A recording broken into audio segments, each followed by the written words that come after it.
So Please sounding it very. we are underway and recording. So welcome everyone to today's meeting. Great to have you all here in person.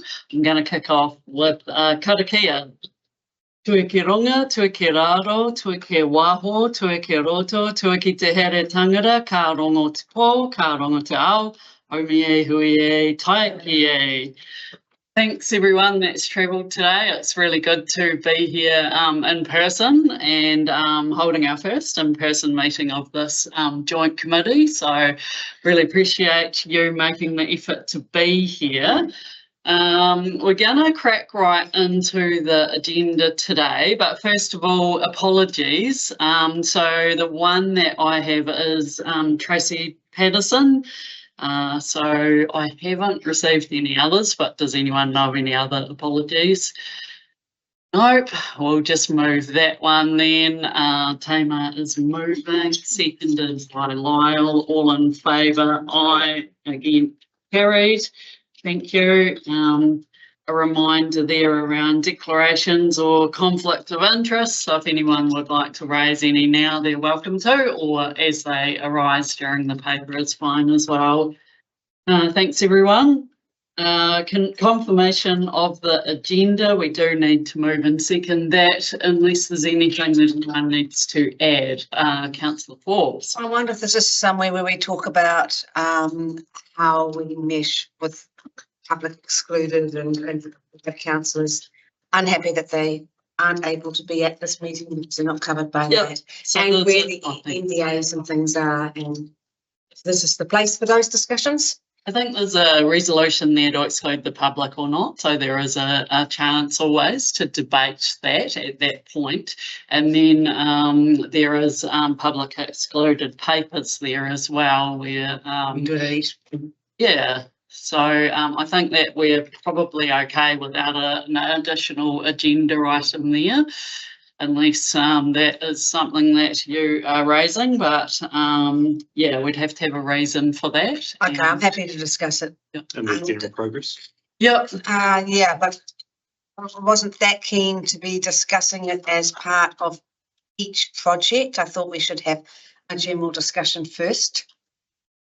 Yep, so there is, as I said, the resolution to exclude the public or not, which can be debated as always, and then there is listed there what will be discussed in public excluded once we get to that point. I can't see that resolution here because it goes straight into item 1, regional electricity development plan submission process, and that's the recommendation there to exclude the public, which is only for that one thing, I think. Where is it in this in the agenda here? Changed. It's not actually, So, is it? Yeah, page 16, we're just that double checking that, but yeah, my understanding is that we, yeah, we always move that we're going into public excluded and give the reasons. Okay, Yeah. all right. Thank you. Right, so can we confirm the agenda then? Oh, sorry. Can I just because we've gathered here for the first time physically, I don't know if everyone's met everybody in the room, so I just want to introduce John, who's sitting next to Gretchen. So John's our Democracy Services Manager, and we're just holding the pen, and Annette, who's here from our comms team, who's also supporting this process. And sorry, I'm not quite sure, Dylan, of your tech, who's helping us on the tech. Wayne, Governance extraordinaire, and will be the technical advisor for today to ensure that can be seen and heard. I was very keen to give him his name, but all I could read was Muppet. So welcome, Wayne. Nicholas face. Thanks, Mike. Yeah. Sorry. And we have Mariana, who many people know already. Mariana, did you want to introduce what your role will be here? Well, I've only received very broad information about that at this stage. Okay. But I'm observing for now, and I'm hoping to provide executive support in a well, most of you will be aware that I support the Otago Mayoral Forum and the Otago Chief Executive Forum, so other roles that involve councils working together. Yeah, Right, thank you. And otherwise, I think everyone knows each other fairly well now. So thanks for that.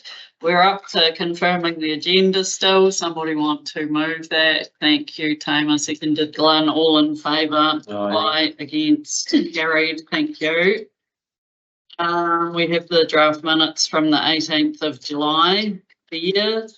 Somebody want to move and also second those and unless there's something that needs to be raised. So you're moving. Alexa is seconding. Any matters that need adjusted? No. All in favour then? Aye. Against? Carried. Thank you. Right. The first item then is the Energising Queenstown submission.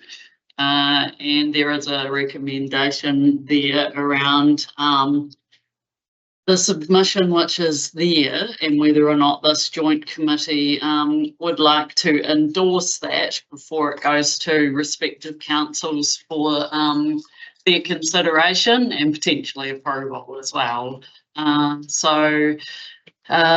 anybody want to introduce this paper or shall we get straight into questions?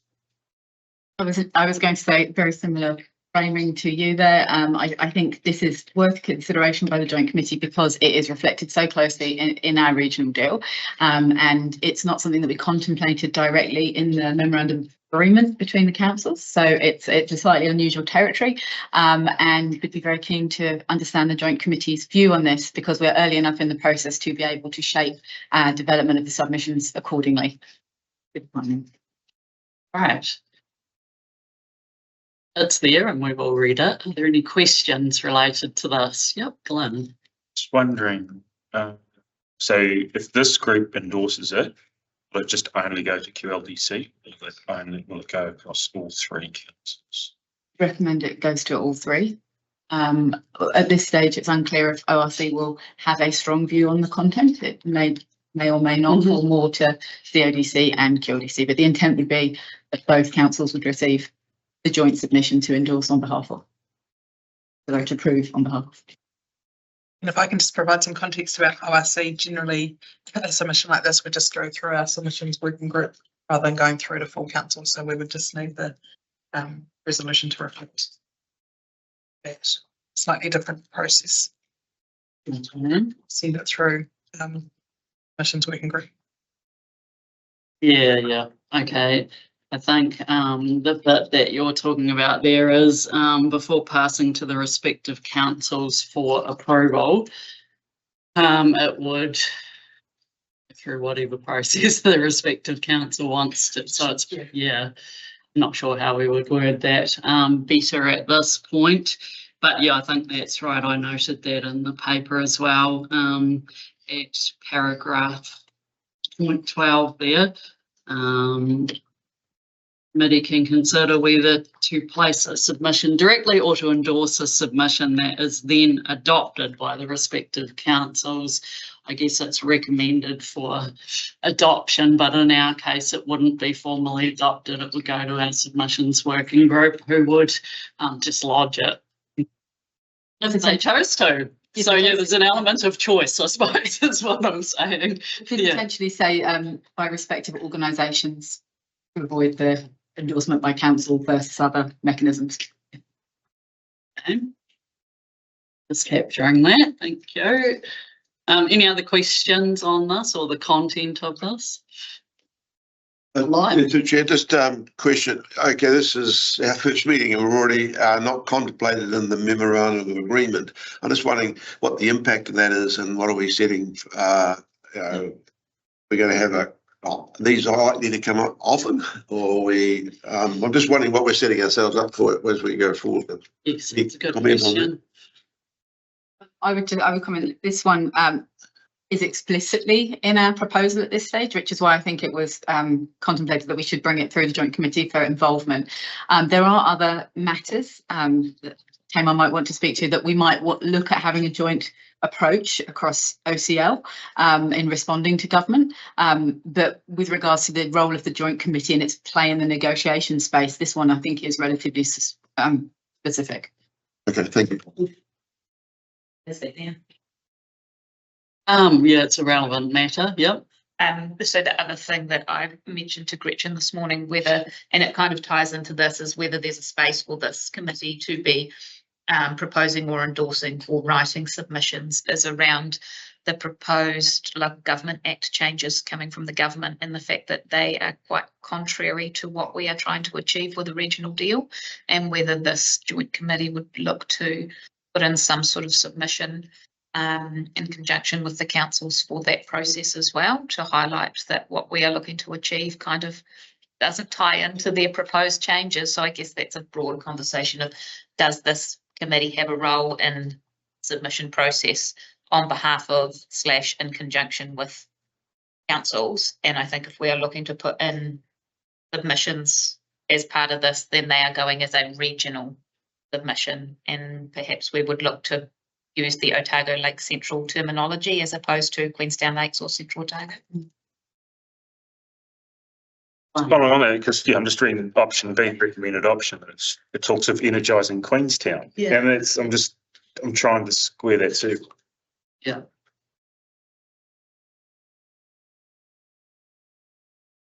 That's the name of the process that Aurora and Transpower have called it. That's just, Right. that's the brand name for the Brand, process. yeah. Yeah. And I assume that, sorry, So, Uh, I assume that incorporates like Cromwell and the wider sub-region. It does have the implication because the line obviously starts in Cromwell. So yes, that's where the link comes in. And obviously it will be going across Central Otago District land for a portion of the journey as well. So it's about the fact that Cromwell is actually on that 220 line or whatever it is already, Yeah. and Queenstown's not yet. Yeah, yes, exactly. So it's that requirement is for the bigger pipe to get something into Queenstown to actually connect it to the grid rather than being a spur line. Yes, so there will be amendments to the GXP at Cromwell, I think, depending on which line option is chosen. So it's kind of probably more a technical implication as opposed to an impact implication for the community. So that's why it's called Energising Queenstown. Yes, because it is a line that is specifically going in. It's specifically servicing Queenstown. This particular process, there are other conversations that need to happen around the Upper Clutha and other energy implications around the Cromwell area as well. But this particular process is specifically about that line going into Queenstown. Thanks. Sorry, clarification. So what you're speaking about would be option A for the other item or subject you're talking about, the local government. You're talking about option A, where we'd make this committee would make the submission directly and then go to council. Possibly. I think it would still need to be endorsed by councils, and I imagine most council would be putting in their own submission anyway. So it would need to align with the council submission, but perhaps we need to have an a separate voice coming from this committee of how it would affect the regional deal proposal specifically. Understood. yeah, you raise a good question though, I think, around what was envisaged under the MOU and ensuring that we meet those obligations. So, yep, you raised, and that was answered as to why that was in the context and the relevance, I suppose, and when we discover matters that are brought to our attention through participating in this process that we deem worthy of raising with our own councils, then is it our responsibility to do that? And I think it's then you guys will decide and debate, but yeah, the question would be for you now, whether you would like to move an option or not, and also whether it's the actual ultimate decision making on what's lodged lies with the councils themselves still or not, really, given that we're not it's not in the MOU for us to lodge our own opinions. Yep. Just before it's for ORC CADC, do you approve retrospective submissions or do you approve submissions before they go in? I'm just looking at the timing issue. On occasion, we have approved retrospective conditions. They are usually circulated to councillors first, and then we come back for And that's just a reality of timeframes. Oh, yeah, it's the same for us, yeah. Yeah. Just wondering if that's common practice with both Oh, organisations for no, timing. that's a good question too, understanding how it works for others, yeah. Okay, Oh, happy to move option B then. Minute option. thank you. Is there a seconder for that option? Councillor Forbes, Alexa, thank you.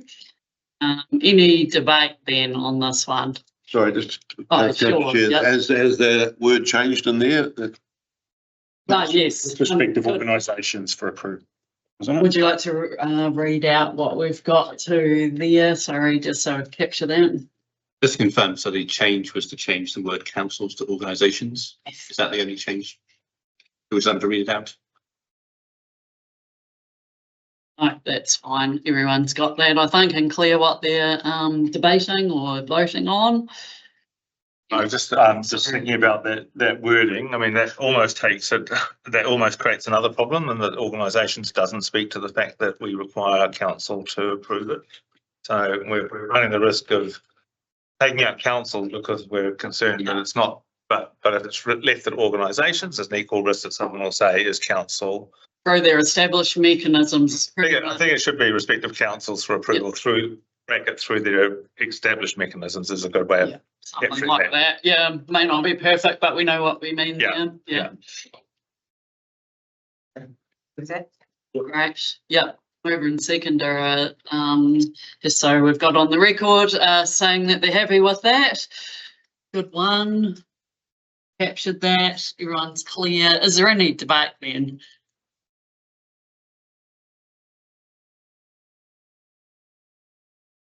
I just have one question, in preparation of that. Would we be happy to use that joint terminology that aligns with this process as opposed to Queenstown Lakes District Council, recognising that it was in fact probably Cromwell and some of our landscape through there as well? Yeah, we're in debate, but it's okay. I'm not sure what your standing orders are. Our councils are that you can ask a question of staff at any moment in debate. Yours may be different. So If you have to go. I was saying myself, it doesn't like just say, don't look at me. yeah, We're using the LDC standing orders though. yes, yeah. I'm not It's up to chair's discretion, but yeah. No. Cheers discretion. Thank you.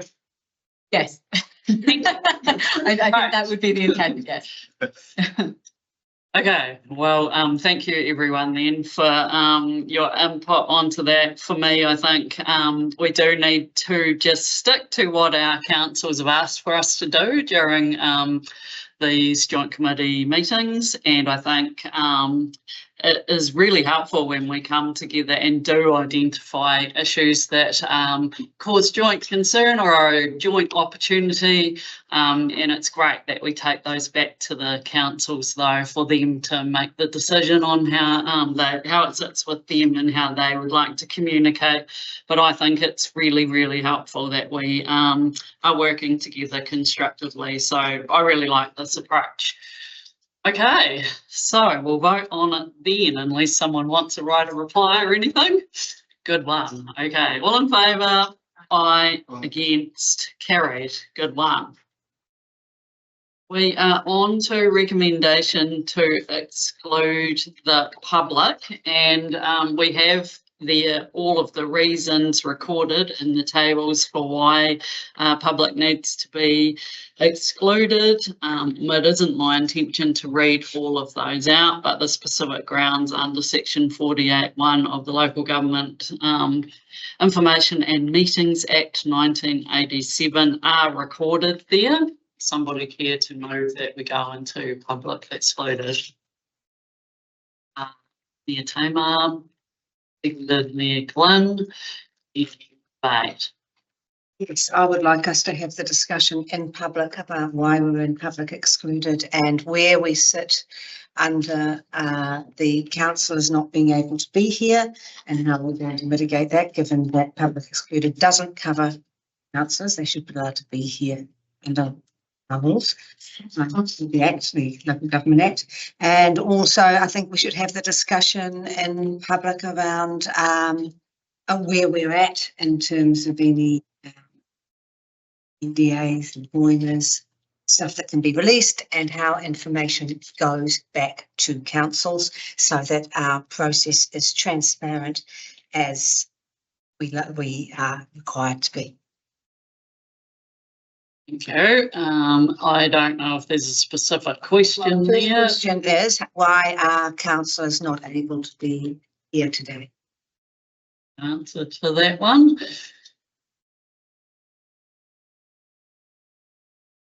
Oh, the committee, councils can be here up to this point. Obviously, so it's at this stage, it's an open meeting, so councillors can join, and I think this is online, so that's there.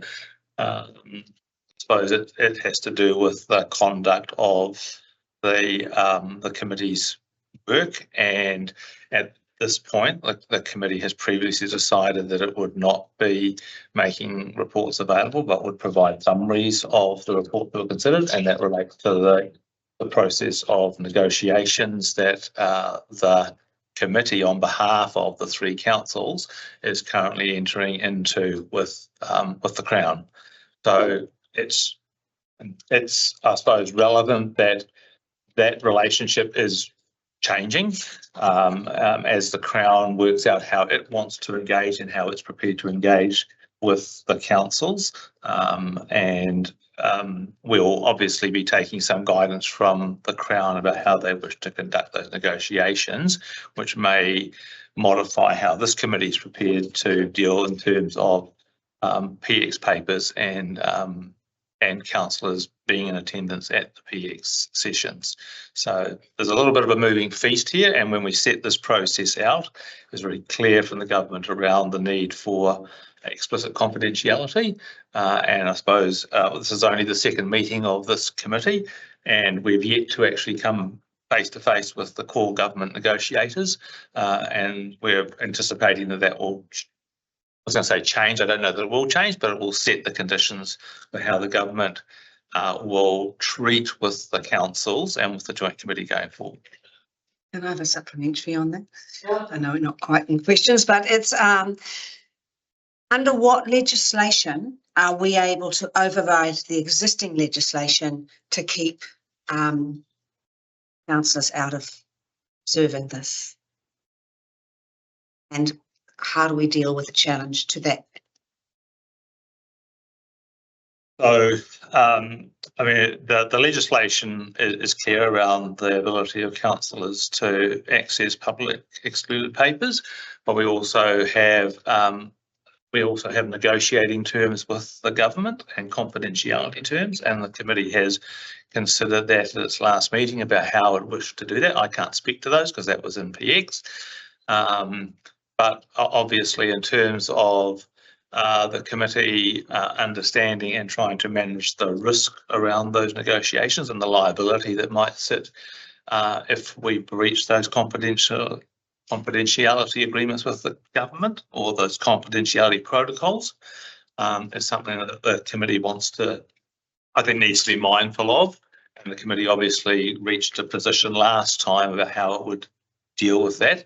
As I said, it may change if the government's preparedness about how it wishes to conduct negotiations changes, and that's something the committee can consider.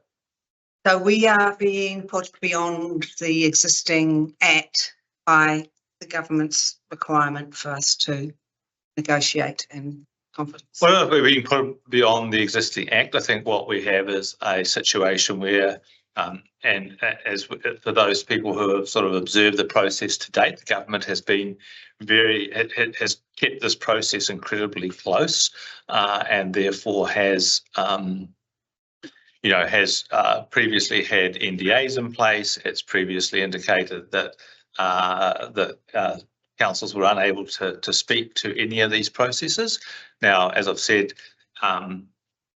these expectations of government can and do change over time as processes mature. So I suppose to the extent that this is partly, I suppose, the committee's response to its negotiating risk management has created the situation that we currently have.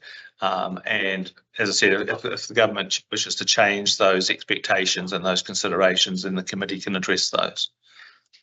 Okay. I can see that I'm not going to get anywhere around this line, so that's The fine. questions, yep, so, yep, you can go into debate. Okay, but thanks. But I would just, Once we've already got them over and the seconder, so we need to go into the debate, yep.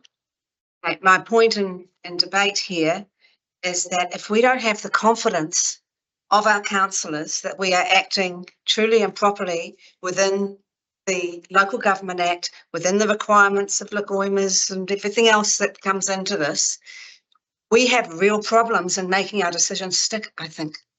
And we have got to take our councillors with us, and I think we are absolutely risking that by not doing so. And I won't be supporting this public excluded under those circumstances, unless this can be kind of thought about and All right, any other debate?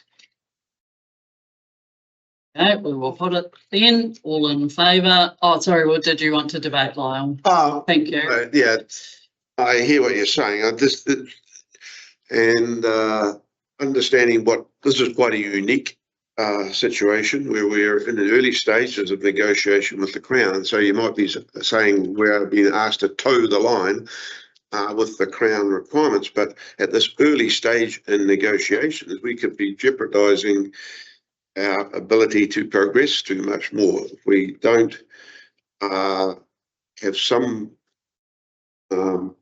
these confidentiality protocols in place. Now, I do understand from the, I haven't heard from the majority of councils haven't been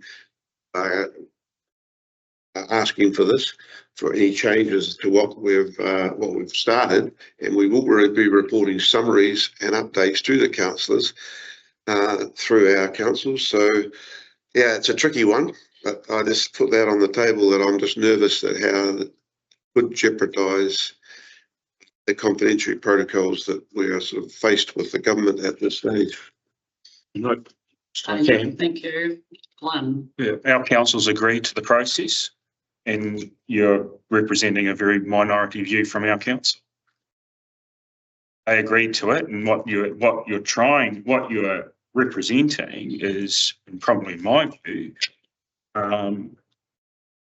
elected members that don't want this to go ahead and are just trying to undermine it. I'm just trying to be very clear about that. Hey, Mum. I hear your concerns too, Alexa, and I think it is really important that we are taking our councils on the journey. The challenge being how that journey transpires is not that clear, and I think Councillor Cox highlighted that, and that this is a completely new process that hasn't been undertaken before, and we're going to have to treat this journey very carefully, recognising that things could be undone if we get back to our respective tables and we don't have the support that we need to have. So I 100% acknowledge that, but also recognise we need to move forward with the process that our councils also agreed to. It is uncharted and very sensitive, I guess, issues that we are dealing with in a process that we've never had to deal with them before. We always wish to be transparent and robust and act underneath the law. Parts of this meeting are in public excluded. Once we move and second and put that, the intention is to be, there are live negotiations going on with the Crown, as Lyle has pointed out as well. And Lagoima allows this, where disclosure could disadvantage those negotiations. And the agenda clearly does state which items they are, how they're affected, and the statutory grounds, and every exclusion that is resolved in public session.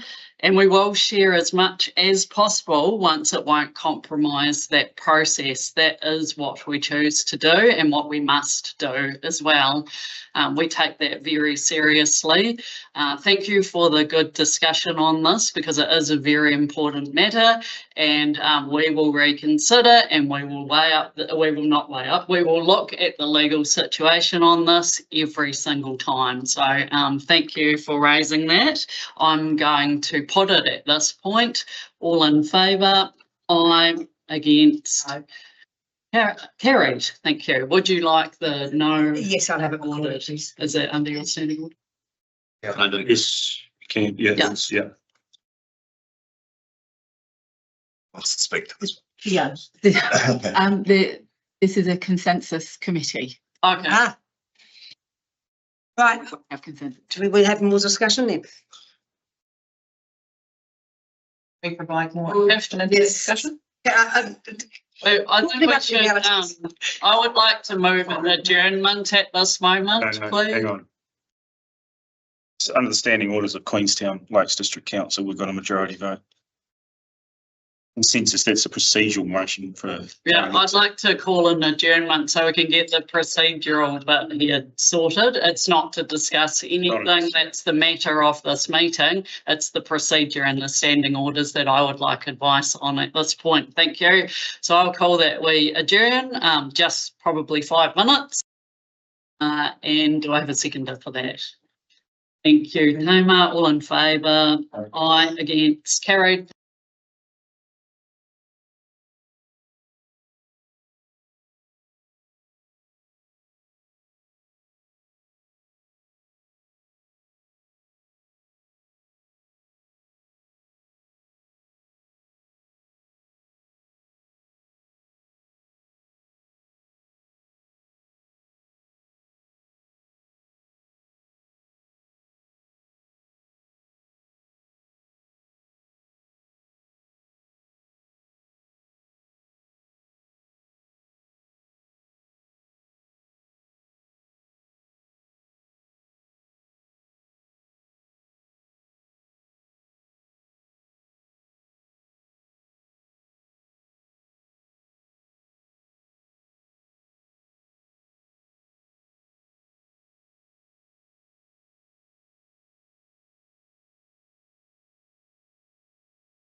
We're underway. Great, thank you very much. Thanks everyone for that short adjournment. And yeah, it was great for me to be able to understand some of the more technical elements of the standing orders of the Queenstown Lakes District Council, under whose standing orders we operate for this joint committee. So just as part of that, we are able to put another motion if it is a different motion on this day, and it is my intention.